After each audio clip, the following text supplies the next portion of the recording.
सिकंदर अदालत में पेश हुए और उन पे फ़र्ज जुर्म लगा दिया कोर्ट ने, जबकि जो आसिम है वो नहीं पेश हुआ।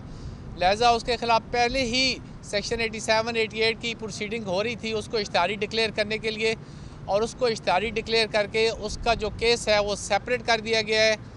उसके बाद 3 एप्लीकेशंस थी, एक राजा अजमल साबर और अंसर इकबाल की तरफ से 265K की, और एक उमर अयूब साहब की तरफ से जो एप्लीकेशन थी वो रिकॉर्ड मुहैया करने के लिए थी। उन तीनों एप्लीकेशंस पे जो डिफेंस साइड है उनकी तरफ से बहस नहीं की गई और जो प्रोसीडिंग्स है वो एडजर्न करने की इस्तदा की गई।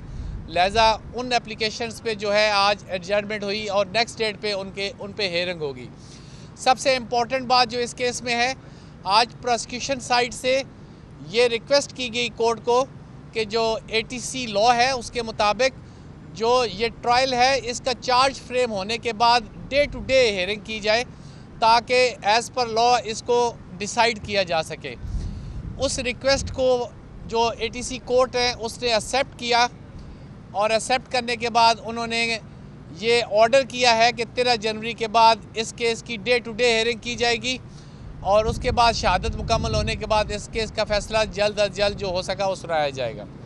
तो नेक्स्ट डेट ऑफ हेयरिंग 13 जनवरी मुकर्रर की गई है, और उसमें प्रोसिक्यूशन की जो एविडेंस है वो तलब कर ली गई है। सिकंदर अदालत में पेश हुए और उन पे फ़र्ज जुर्म लगा दिया कोर्ट ने, जबकि जो आसिम है वो नहीं पेश हुआ। लिहाजा उसके ख़िलाफ़ पहले ही सेक्शन 87, 88 की प्रोसीडिंग हो रही थी उसको इश्तिहारी डिक्लेयर करने के लिए, और उसको इश्तिहारी डिक्लेयर करके उसका जो केस है वो सेपरेट कर दिया गया है। उसके बाद 3 एप्लीकेशंस थी, एक राजा अजमल साबर और अंसर इकबाल की तरफ से 265K की, और एक उमर अयूब साहब की तरफ से जो एप्लीकेशन थी वो रिकॉर्ड मुहैया करने के लिए थी। उन तीनों एप्लीकेशंस पे जो डिफेंस साइड है उनकी तरफ से बहस नहीं की गई, और जो प्रोसीडिंग्स है वो एडजर्न करने की इस्तदा की गई।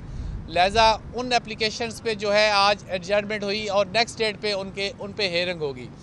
सबसे इम्पॉर्टेंट बात जो इस केस में है, आज प्रोसिक्यूशन साइड से ये रिक्वेस्ट की गई कोर्ट को कि जो ATC लॉ है उसके मुताबिक जो ये ट्रायल है इसका चार्ज फ्रेम होने के बाद डे टू डे हेयरिंग की जाए, ताकि एज़ पर लॉ इसको डिसाइड किया जा सके। उस रिक्वेस्ट को जो ATC कोर्ट है उसने एक्सेप्ट किया, और एक्सेप्ट करने के बाद उन्होंने ये ऑर्डर किया है कि 13 जनवरी के बाद इस केस की डे टू डे हेयरिंग की जाएगी, और उसके बाद शहादत मुकम्मल होने के बाद इस केस का फ़ैसला जल्द अज जल्द जो हो सका वो सुनाया जाएगा।